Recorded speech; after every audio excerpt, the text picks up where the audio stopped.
ദുബൈയിലെ കരാമയിൽ ഒരു മൃഗം കറങ്ങുന്നു.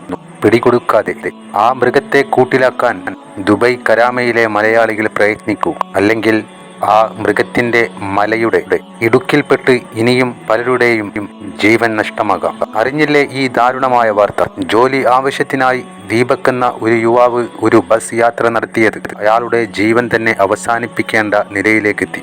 അത് റീച്ചിനു വേണ്ടി ഒരു മാതാപിതാക്കൾ നേരാവണ്ണം ഉറ്റി വളർത്താത്ത ഒരു നീച സ്ത്രീയുടെ ദുഷിച്ച പ്രവർത്തനം മൂലമാണ് ഉണ്ടായത്. വൃദ്ധരായ അച്ഛനും അമ്മയ്ക്കും ആഗ്നയുള്ള ഒരു തണി, ഒരു പൊന്നുമോൻ ഈ കഥ അറിയാതെ വീട്ടിലേക്കെത്തി. അപ്പോഴാണ് സുഹൃത്തുക്കൾ വിളിച്ചു പറയുന്നത്, ഇത്തരത്തിൽ നിന്റെ ഒരു വീഡിയോ സാമൂഹ്യ മാധ്യമത്തിൽ പ്രചരിച്ചു കൊണ്ടിരിക്കുന്നു എന്ന്.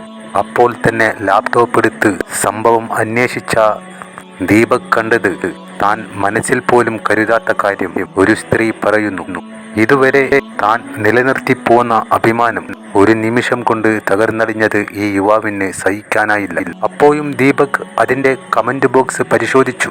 ഒട്ടേറെ പേർ ആ സ്ത്രീയെയാണ് കുറ്റം പറയുന്നതെന്നും വളരെ കുറച്ചു പേർ മാത്രമേ തന്നെ ഇകഴ്ത്തുന്നുള്ളൂ എന്നുള്ളതും അയാൾ മനസ്സിലാക്കി. കാര്യങ്ങളുടെ പോക്ക് മനസ്സിലായ ദീപക് ആ വേളയിൽ ചെറിയ ആശ്വാസത്തിലെത്തി.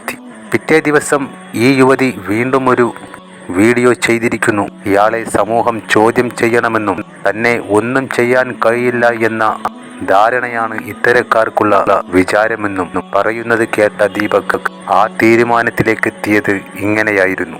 സമൂഹം ഒന്നടങ്കം എന്നെ കുറ്റപ്പെടുത്തുമോ എന്ന ഭയം അയാളെ വേട്ടയാടി. ആ നിമിഷത്തിൽ അയാൾ ആ നശിച്ച തീരുമാനമെടുത്തു. ഇനി ഈ നശിച്ച ഭൂമി എനിക്ക് വേണ്ട എന്ന തീരുമാനം. അതിനുശേഷം ഈ യുവതിയുടെ ഒട്ടേറെ വീഡിയോ സാമൂഹ്യ മാധ്യമത്തിൽ പ്രചരിച്ചു കൊണ്ടിരുന്നു. വൈറലാകാൻ വേണ്ടി ഇവർ എന്തെല്ലാം ചെയ്തു കൂട്ടി എന്നുള്ളത് പിന്നീട് ജനങ്ങൾ മനസ്സിലാക്കി. അങ്ങനെ ഒരു വൈറൽ ലക്ഷ്യം തന്നെയായിരുന്നു ദീപക് എന്ന ഈ പാവം മനുഷ്യന്റെ ജീവിതവും ജീവനും വെച്ച് ഇവൾ കളിച്ചത് എന്നുള്ളത് സമൂഹത്തിന് മനസ്സിലായി. പ്രതിഷേധം ആളിക്കത്തി. പക്ഷേ ഷിംജിത എന്ന ഈ മൃഗത്തെ ഇതുവരെ കൂട്ടിലാക്കാൻ കഴിഞ്ഞില്ല. ഇവൾ ഒളിച്ചിരിക്കുകയാണ്.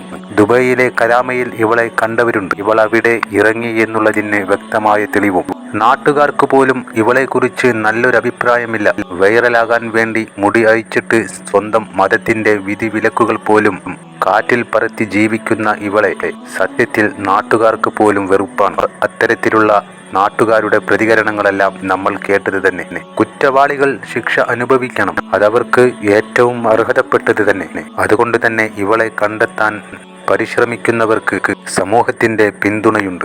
നമ്മുടെ ഇടയിൽ സ്ത്രീകൾ ലൈംഗിക അതിക്രമങ്ങൾക്ക് ഇരയായിക്കൊണ്ടിരിക്കുന്നു. തീർച്ചയായും അത്തരം പ്രവർത്തനങ്ങളും തടയപ്പെടേണ്ടത് തന്നെ. ഈ വാക്കുകൾ കേൾക്കുന്ന നീ ഒരു സ്ത്രീയാണോ? നിനക്ക് ഇത്തരത്തിലൊരു അതിക്രമം നേരിട്ടോ? വീഡിയോ എടുക്കുവാനുള്ള സാഹചര്യമുണ്ടായോ? നീ എടുക്കൂ.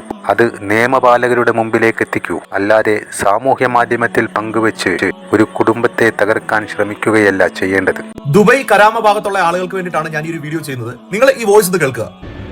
ബ്രോ, ഇന്നലെ ഞാൻ ഡ്യൂട്ടി കഴിഞ്ഞിട്ട് 11 മണി കഴിഞ്ഞു. അപ്പോൾ ഞാൻ നൈഫിലാണ് താമസം. കുറച്ച് ലേറ്റായി പോയി. അങ്ങനെ ബസ്സിൽ കയറിയിട്ടാൽ ഒരു കണ്ണൂരിലുള്ള ഒരു തന്നെ ഇങ്ങനെ സംസാരിക്കുന്നത് കേട്ടതാണ്. പക്ഷെ അവന് ഭയങ്കര ഇൻട്രസ്റ്റഡ് ആണ്. അവളൊന്ന് കാണണം, അവിടെ ഇന്നലെ ലാൻഡ് ചെയ്തിന്, പിന്നെ നാളൊന്ന് കാണാൻ പോകണം, നീ വരുന്നുണ്ടോ എന്നെല്ലാം ചോദിച്ചിട്ട് അവൻ്റെ കൂട്ടുകാരനോട് സംസാരിക്കുന്നത് ഞാൻ കേട്ടതാണ്. അപ്പോൾ അവൾ ഇന്നലെ ലാൻഡ് ചെയ്തിന് സംഭവം. അവളുടെ ഉണ്ട്, കരാമയിലുണ്ടെന്ന് ഉറപ്പാണ്, 100% ഉറപ്പാണ്. ഞാൻ കൂട്ടുകാരോടും പറഞ്ഞു, ഈ ഇവളെ കാണുന്നുണ്ടെങ്കിൽ സ്പോട്ടിൽ ഫോട്ടോ എടുത്തിട്ട് അയക്കണേന്ന് പറഞ്ഞു. കരാമയിൽ അല്ലെങ്കിൽ ദുബൈയിൽ ഇവളെ ഹെൽപ്പ് ചെയ്യുന്ന ഒരുപാട് ആളുകളുണ്ട്. നിങ്ങൾ ആരെങ്കിലും കരാമ ഭാഗത്ത് വെച്ച് ഇവളെ കാണുകയാണെന്നുണ്ടെങ്കിൽ പിടിച്ചു കെട്ടി പോലീസിൽ കൊടുക്കുവോ?